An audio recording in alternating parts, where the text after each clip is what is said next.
Welcome to Keeping It 1,000. I'm your host, John Slop, joined as always by my friend, the great Matt Modi. What's up, Matt? As always, second time on Keeping It 1,000. So as always, I'm feeling good. You know, I know we're a couple days removed. Nobody cares what happened Monday, but that was the last time I was here. I feel like that one should have hit. It didn't. So I'm ready to redeem that.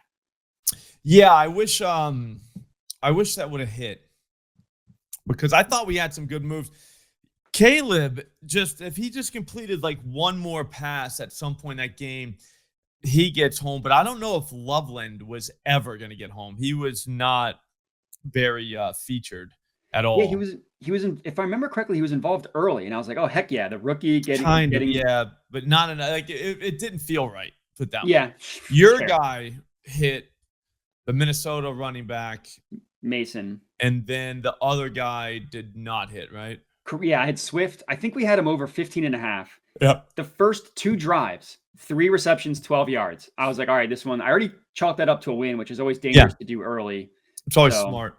Yeah. Always smart. That's what I meant to say. Mm-hmm. Yeah. Just go ahead and write that down. Stop thinking about it. Forget about it. It's over. Yeah. It's already won. Yep. Already spent the money. Won. Yep. Yeah, but that didn't work. So anyways, I'll be honest with you, though. I'm still very confident. The night before, I had day one of the ladder, and it really made me think about how not easy the first part of the year is, but just how easy the first part of the year is with ladders. You know what I mean? Because Keon Coleman was 2 receptions, 25 yards in that ladder. Like, do you know what I'm saying? Like, you're not getting that again. Yeah. Ever. Yeah. Does that make sense? And then, like, I think Shakir 4+. So, with all that being said, that leads me to believe we could put together a 4-legger between the two of us that gets us to plus 1,000, which at some point we might turn into a ladder show. Just a warning for everyone. Sure. Because, again, NFL and NBA really lends itself to the ladder. It really does. Yeah, especially at the beginning of the year. I'm planning on turning 10 into 10K this year. I'm going to do that once. I really do believe that. Yeah, sure. What do you think? Well, the beginning of the year, these books don't know what to do. Like, they have no idea how to price these things. So you find that's like how I've been playing weeks 1 and 2 is like find guys that are a little bit undervalued that the books like don't know what their role is. That like with Jordan Mason, I was kind of like he's going to get a lot of the running work, and he was 40 yards was plus money. It was stuff like that obviously you're going to be wrong. And you're going to feel like an idiot, but when you're right, you're really right. And that goes into my point of when you're wrong, you can still be right if you water down. Yeah, and which is what you're going to do on a ladder play, anyways. You know what I mean? Yeah. Yep. Here's the question for the group: should we do a ladder today and just not tell McBets that we changed the show? Surprise him tomorrow. Yeah. Or I guess that would be Monday. It would be Monday, but yeah. And then he'll be like, oh, yeah, hey, guess what? McBet's we're on day 2. He's like, what are you talking about? I'm like, new show. But keeping it. You know what? Let's go to 1,000 right now because I already got a ladder for tonight. Maybe we'll show that. But if you guys want to turn 10 into 10K, I am down. I'm just saying I'm down. I think we can do it. I 100% think that's possible. Keeping it 10 to 10K. Yep. Keeping it 1,000, that just means we're turning 10 to 10K. Yeah. I think $10 at plus 1,000 is 10, or no, that's only 1K. Yeah. But then you times that by 10 and you're good. Yeah, just add another 0. Somehow. Okay. Yeah. All right, well, speaking of turning the small dollars into big dollars, don't forget week 2 Pick'em Pool is live on Splash. There's a link right there on the screen. I just pointed to it. I'm pointing to it again right now. Click that link. You'll go to Splash. Get your entries. You can do up to 2. Guys, we are going to have 300 people in it this week. I think that we're going to be able to expand it to 500 next week. Maybe more. Start doing a little bit of math, all right? If we were up to 1,000 people in that thing, and it's $25 a pop, that's $25K up for grabs every week. That seems fun. Also, too, we're paying the top 25 guys. So it's not just one guy taking all the cash. So top 25 guys get some. That kind of keeps us going, kind of will fund the rest of the season. but the top prize is still a shitload of money. So get in. Let's play these. I want to make these a thing. I want to make these a thing going into basketball season. I can't wait. I think we should be playing these pools all the time. It's a quarter unit, guys. We're fine. We're okay. And again, it's a quarter unit. You compete against each other. It's a great time. Again, click the link on the screen. Go get it. Go jump in. Just reserve your spot, because I'm telling you right now, once we get closer to Sunday, it's going to fill up. I know it. The guy told me it was going to fill up. He's like, dude, you have to be able to resize this. I was like, oh, okay. I didn't know. I just put 300 people in. I don't know. What do I know? But yeah, so get in now. While you're doing all that, Matt, I'm going to let you go first, which I should never do because I know you're about to take one of my picks. Well, I will go with the guy on the Packers because I believe you said you have all Commanders. God, you're a gentleman. I'm going to go Josh Jacobs, 80+ rushing yards. Now, or I should say, I'm going to go Josh Jacobs rushing yards. I took him up to 80, but we might be able to play around with it a little bit lower and get it to get the full play to 1,000. So we'll see. But I do like backing Jacobs a lot in this game. The hit rate people are not going to like this one. As a member of the Packers, he's only gone over 90 or more yards in 7 of 19 games as a member of the Packers. He did not hit it last week against the Lions. Totally different situation. What we know about the Lions, and this has been the case for like 3 years now, even under a new defensive coordinator, they're a pass funnel. They don't give up anything on the ground, and they'll let themselves get beat through the air. And we saw that happen last week with Jordan Love, who played pretty well. And what I like is that you think of the Packers as this high-flying passing team, but last year, over the entire season, they had the highest neutral run rate in the entire NFL. And all you need to know about neutral run rate just looks at exactly what it sounds like, neutral situations. So like no obvious passing downs on third down, no obvious, like you're losing in the fourth quarter, passing down, stuff like that. How frequently does the team run the ball? The Packers were the only team that ran the ball at a 50% or higher rate on a neutral run rate last year. You look at like from week 10 on, that went up to 54.5%. So yeah, they didn't do great last week. Just look at the matchup. And the Commanders' run defense looked good last week. That was against the Giants. I don't consider the Giants a real NFL offense. They're pitiful. You look at last year, which I think you can do, same coaching staff, mostly the same roster. Commanders allowed 3rd most rushing yards per game, missed the 4th most tackles, even more nerd stats like stuff rate, 7th worst. Another nerd stat, adjusted yards per carry. The Commanders had the highest in the entire NFL. I also think like both these teams are good. So I think it's going to be a close game throughout. So I think the Packers are always going to be able to run the ball. Like I don't think they're going to get down by 2 scores or anything like that. So give me Jacobs rushing yards to start. I put him in at 70. It's about minus 173. I don't know what DraftKings is doing with their odds. I don't know if you've noticed that in the home run streets. Oh, yeah. Disgusting. Have you noticed that? Like it's like minus 173 for 70 plus. And like the home run's like plus 412. You're like, all right. But yeah, no, I like that. I took Jacobs last year. I can't remember which game. It was toward the end of the season. He legitimately ran the ball, I think, the first like 8 plays of the game. Yeah. Like they're handing it to him over and over and over. I was like, all right, this felt like playing like Madden with like an 8-year-old. You know what I mean? Yeah, that's kind of how Josh Jacobs treats defenses too. Yeah, he doesn't know how to throw yet, so they just runs it every time. But anyways, I like that. I think he scores a touchdown tonight too. I do have that. Okay. All right. Let's go Austin Eckler. He's in the ladder for 2+ catches. That is not an option anymore because that's like minus 530 at this point.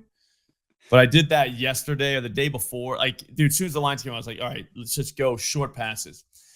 Green Bay played zone like 81% of the time. And it like in week 1. Small sample, obviously, because it was week 1. And it could have been game script, obviously. But last season, they were very high, like very high. We're talking like Bob Marley. In zone. They just played zone. So that lends itself to receptions. And that lends itself to Austin Eckler type receptions as well. You know what I mean? So he was only targeted 3 times last game. There is that. The problem with just going by that is you can't forget that they were legitimately winning the entire time. Yeah. Correct. So why? You know what I mean? This game should be a lot different, I would think. I would think it's a lot different. So what I mean by that is the Packers should play this thing from ahead. They also were very good against the run last week. They played the Lions, who I don't know if you remember, but Jahmyr Gibbs is pretty good. So is David Montgomery. They should be able to move the ball on the ground. They couldn't. I think that's the case here. You know what I mean? Because like I said, like the Commanders just ran the ball all over the Giants, but the Giants, they're legitimately bad on their run defense. So what happens when they see a brick wall? You know what I mean? Like, I don't know that they're gonna be able to run it. Guess what you do? You throw it short. And Austin Eckler to catch 3 balls feels pretty easy. I would like it if it was 2, but whatever. Beggars can't be choosers. You're up. Sure. So my second play was Austin Eckler receiving yards. So the question is, do I go with that or do I pivot to my third option? Well, we're going to get nailed by correlation. Yeah. With that. Just know that. Because everything you said, I could not agree with more. The only thing that I'll add is the Packers are like a running back pass funnel. They led the NFL last year in target share to the running back position. That was 19%. Week 1 last week, 35% of the targets went to the running back. And if you look at games with Eckler and with Jaden Daniels, so you take out one game where Daniels got hurt, 9 of 15 games, I had 25 plus receiving yards. So I guess, do we even bother playing with the odds, or do I just go with the pivot option? I'd say pivot. Actually, you know what? Here's what we could do. We could put that in there and just see what happens. So 25 plus minus 103. We're at plus 234. Yeah, it's not gonna. And then when I throw my next one in, that only gets us to 335 without the boost. Without the boost, which I don't know if you're familiar with math. Is it a 300% profit boost? Yeah, it goes to 385. All right, not quite 1,000. Not keeping it 1,000, which I'll have to pivot myself. We might even have to go Jacobs up again. Like, we'll keep going. What's your pivot? Yeah, sure. So the good news is I'm very confident this one's hitting. It's Jaden Daniels over 31.5 passing attempts. Now, The beauty of doing this on DraftKings is FanDuel doesn't let you SGP that, but DraftKings does. So we shouldn't have any issues there. So 32 plus? 32 plus, yeah. So Daniels, he missed this number last week. That's fine. The Giants literally didn't score a single offensive touchdown. They didn't need to throw the ball in that game. Giants scored 6 points. Like, that game, you throw that out. You look at last year, you look at Jaden Daniels, he hit the over in 9 of his last 15 games played. So he missed it in the first 4, but he's a rookie, so that's okay.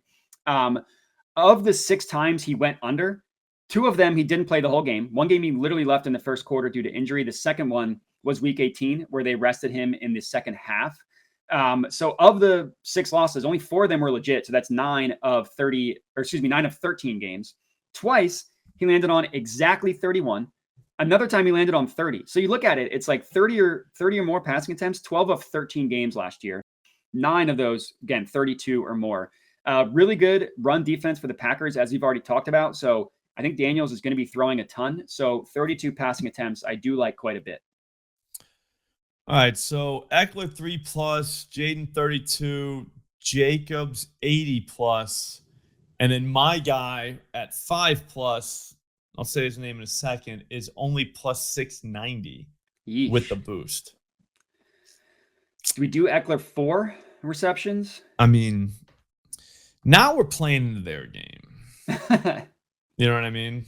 But yeah, when you replace it, goes to 978. Okay. Could we do, I don't know, do 33 attempts for Jaden Daniels instead of 32? Is that a thing? I guess it only goes up to 34. Yeah, we're going to be, you got to go by 2s. The books got us here. Yeah, they know. 978 is fine. We always round up on the show. We're a big round up show. Okay. But I just don't like the fact that I doubled Eckler's receptions and I went on this next gentleman in the ladder that I had. It only ended up being minus 115, but I was plus 161 on the first leg of the, you know what I'm saying? So I'm good. I'm still ahead of schedule. Right. And that one was Debo 4+ receptions. So now you'd have to do Debo 5+, which the other day was plus 108 when I got it straight. Wow. Yeah. 5+ is now, hang on, minus like something wild. 150, 130? Somewhere in there. I think it's minus 126. Yeah, I'm getting it. But yeah, we'll go 5. I think, like I said, if we're going forward, I think we got to just go ladder for the people. I think we can. I mean, because, dude, Jacobs like 70+ right now, and Eckler 3 catches. That's 100% happen. You could also do the pass attempts for Jaden with 4 catches from Debo in your plus money. You know what I'm saying? Like, there's so many ways to play this that don't require us to go for, like, not ceiling outcomes, but Austin Eckler's for 4 catches. That's a ceiling outcome. Yeah. You know what I mean? Yeah, I got you. I mean, I'm doing it anyways. The correlation, is tough with the books. They just nerf the odds so much. Yeah, well, with Debo being 5+ receptions, Eckler 4+, we're saying 9 of Jaden's completions are going to those 2 people. We still haven't seen McLaurin or Zach Ertz catch a pass yet, or Noah Brown. But yeah, I think it's still happening though. I think they get behind. It's just we're really leaning into this game script, so I'm fine with it. It's kind of like building a DFS lineup. Yeah, like you really just got to lean into what the game script. There's no half step and if it doesn't go this way, this still hits. Like no, this is only gonna hit in a certain game script where the Packers get ahead, play with a lead the entire night, and that this should happen. But anyways, Debo, he's a zone guy. Like he's going to get his receptions against zone. Like he can get it. Don't get me wrong. He can get it against man. Man would be more yards, in my opinion. You want to go yards with him. Whereas, like I said, the Packers are going to play a lot of zone. Debo can sit down. We can get a screen, which is a free reception. Yep. Free as free can be. Just caught 7 balls last week against the Giants in a game that they were winning the whole time. So you can only imagine what happens when they start losing, or trailing.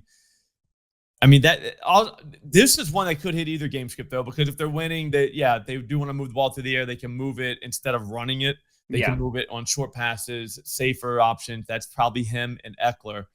But, 81% zone last week from Green Bay. That's a lot of zone. All right, so what we finally ended up with, 4 legs, Jaden Daniels, 32+ pass attempts, Josh Jacobs, 80+ rushing yards, Debo Samuel, 5+ receptions, Austin Eckler, 4+ receptions. There's no chance that loses. No chance. Yeah. Yep. Yeah, I just did a 3-leg dinger parlay on the Morning Wood, and they didn't accept it. They only took $7. I was like, what? Like, yeah. Do you know what I mean? Like, I wouldn't have taken money for this. Yeah. If I'm then. But yeah. All right. That's going to do it for us, man. That was awesome. Guys, we're a ladder show. NFL ladder show. I just decided. We'll tell McBets later. Maybe you guys can tell him on Twitter. I don't know. We're going to tell him, though. Maybe I'll wait till Monday to tell him. We're just laddering. This is going to be the easiest season, I think, of our entire lives. Very well could be. Yeah. Yep. But I mean, even that one, we up to a plus 1,000 with something that we know is going to hit. So that's huge. Yeah. But all right. So subscribe to the channel, get the notifications on. We got the Thunderdome tomorrow. It's me, Dead Prez, and McBets. It's going to be incredible. I can't wait to do it. Also, to get in that splash pool, there's a link right there. Just click it. Get in. Okay. Get in. That's going to be fun. This whole season is probably going to be the best season of our lives, and it's going to be because we're all together. So let's be together. I will see all of you later. Thank you for watching. Have a great weekend.